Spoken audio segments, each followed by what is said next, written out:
What's going on, everybody? Rafi here. Trying to make sure I can go live both on Facebook and on Instagram.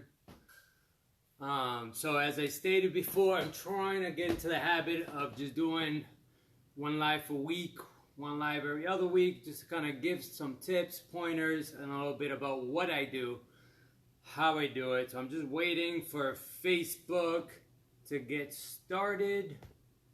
And I think we are live both on Instagram and Facebook. Again, what's going on, everybody? For those of you who just follow me and don't know me personally, my name is Rafi. I've been fortunate enough to be working as a coach over in Northampton Boxing Club for about 10 years. Been boxing for about 12. And it's by far the best thing. When I started this boxing journey, I was 205 pounds. I've been able to healthily keep those 45 pounds off,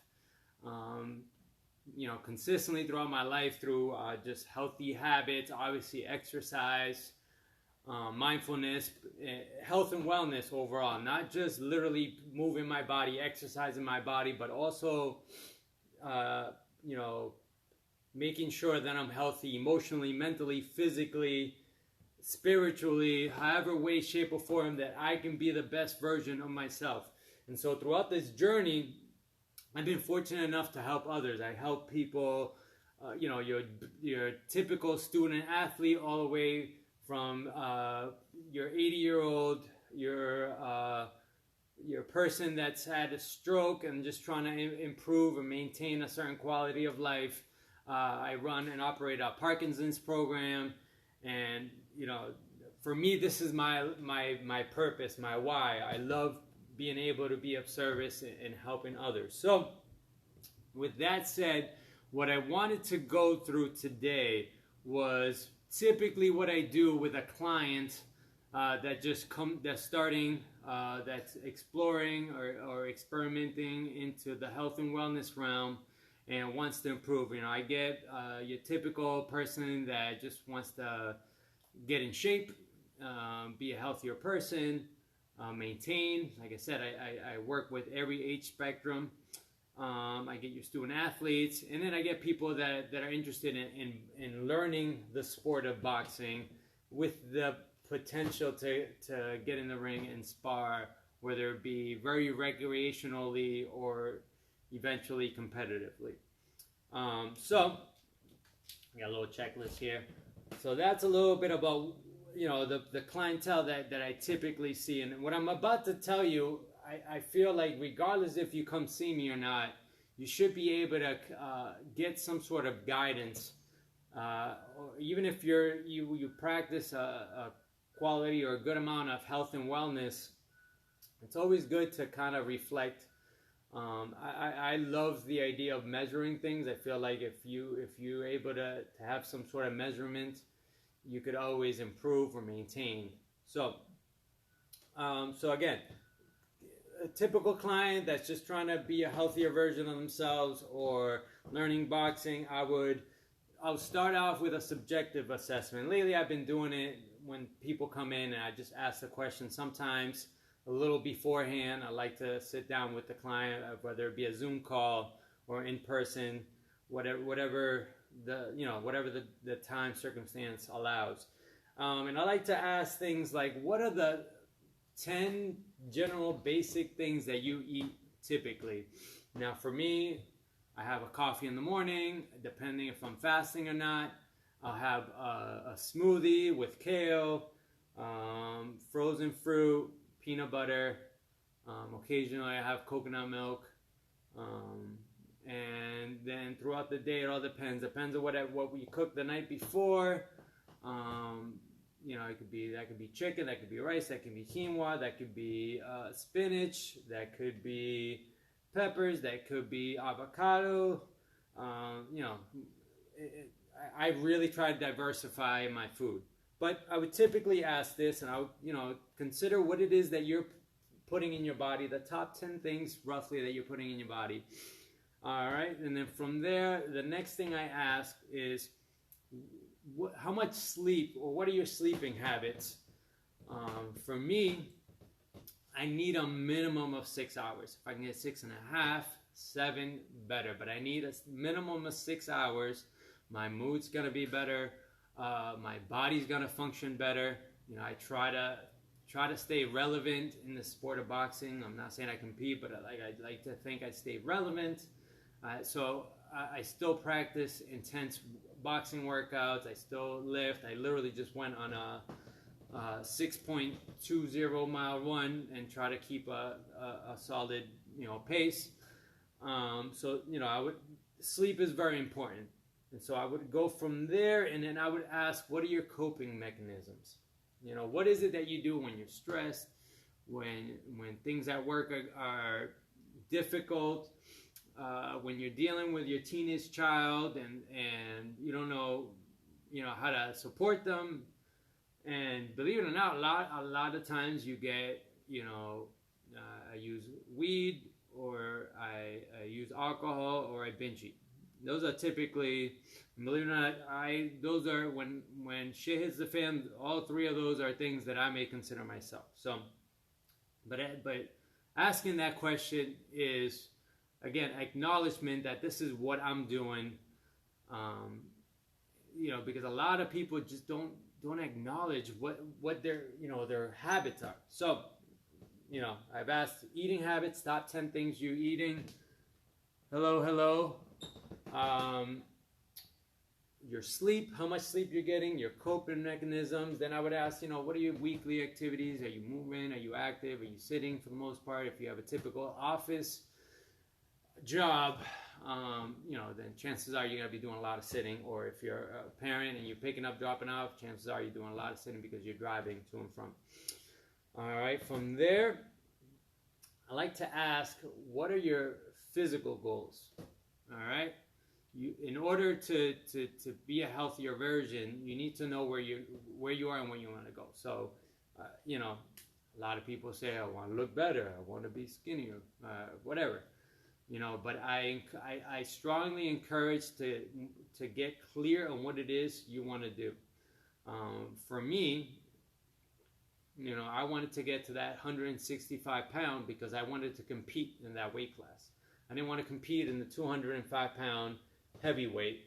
For those of you who can't tell, I'm 5'9" and a half, 5'10" on a good day. I wasn't trying to fight the really big boys. So my goal was to drop down. So I had a goal, and you know, I want to say it took me about 2 years roughly. Obviously, I dropped weight, you know, immediately. I fought at light heavyweight, which is the 178 pounds, for a couple of fights, and then I you know, my goal was to get lower. And now, like I said, I happily maintain that. So, what is your physical goal? From there, I ask, what are your mental goals? You know, what is the dialogue that's going in your head? Are you beating yourself up when you mess up? Are you foggy-headed? You know, are you getting distracted easily when you need to, you know, get on task? Are you procrastinating? Is that a result of the chit-chat that's going in your head? And again, figuring out what that goal would be. And then what is your emotional goal? You know, are you connected with the people you love? Are you in environments that you don't feel safe? And I don't mean like safe, like somebody's going to hurt you, but can you be vulnerable in these environments? Can you express yourself and feel accepted? So things like that. And again, these are just general examples. This can vary from people to people. You know, not everybody's spiritual, but I do ask it anyways. I ask what their spiritual goals are. You know, for me, the spiritual goal is to really learn. I feel like religion outside of man is pure, and then man is able to get a hold of it, manipulate it. But ideally, I love learning about the beauty of a faith base that practices healthy ways of being in the world with others and so forth. And then I would ask, what are your financial goals? You know, this is something, obviously they're coming to me, there's a finance component to working with me, you know, like If I can do it free, that'd be great. But unfortunately, I got, like everybody else, I got mouths to feed, I got bills to pay, and so looking at that, what are your financial goals? Am I spending too much? Do I want to spend less? Do I want to be more cautious? Do I want to review my budget monthly? These are all things that affect your health. I would say this is probably the number one divorce issue in the U.S. Finances is like a big thing. And then what are your professional goals? Are you feel stagnant at your job? Are you happy at your job? How are you going to be able to maintain that? And again, so I asked all these things. Obviously, for the most part, people are coming to me because they want to do something. They want to exercise. They want to move their bodies. They want to feel healthier. But I like to remind everybody that health is a full spectrum. It's not just one or two things. It's not just lifting weights and doing cardio. All right, so after I do that, I like to end with telling individuals what are the 6 human needs. And so the 6 human needs are the following, and this is not like in an order. So significance. Some people love to feel like they belong to a community, like they're significant to their family, to their friends. Variety, for me, this one speaks a lot. I get really bored easily, and so doing new things and exploring and stepping out of my comfort zone is very important.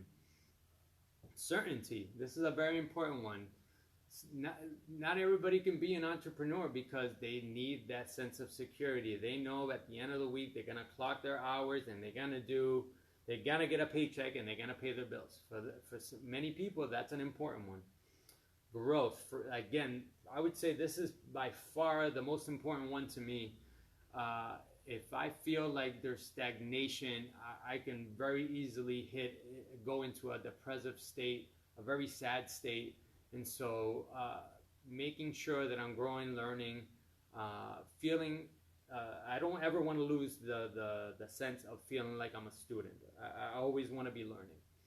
Contribution, all right? This is very important. Some people, this would be financial contribution to nonprofits. This can be being a board of directors to a nonprofit or a program. Being able to contribute to their family, their parents, what have you.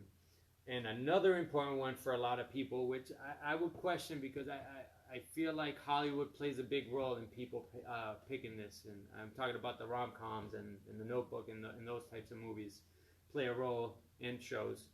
Love and connection. And a lot of people say that this one's a very important one. And it may be. So again, knowing what are the 6 human, which ones are the 6 human needs speak to my clients the most, I can use that as a why you should be working out, why you should do this, why you should eat better, why you should exercise for, why you should potentially find mindfulness and meditation practice, and so forth. So again, I'm throwing all this out there. You can certainly use this regardless if you come see me or not. But again, if we take a moment to be a healthier version of ourselves, we can easily take care of or manage things like depression, like anxiety, like unhealthy engagement, toxic relationships, things like that. Hopefully this was useful. I'm here to serve, so if anybody wants to ask any questions, please feel free. I am around. Stay active for wellness sake. If you're interested in boxing, you can come to the Nonantum Boxing Club and take any other classes or see if there's any boxing instructors that are able to work with you. From me to you, stay active for wellness sake. Much love.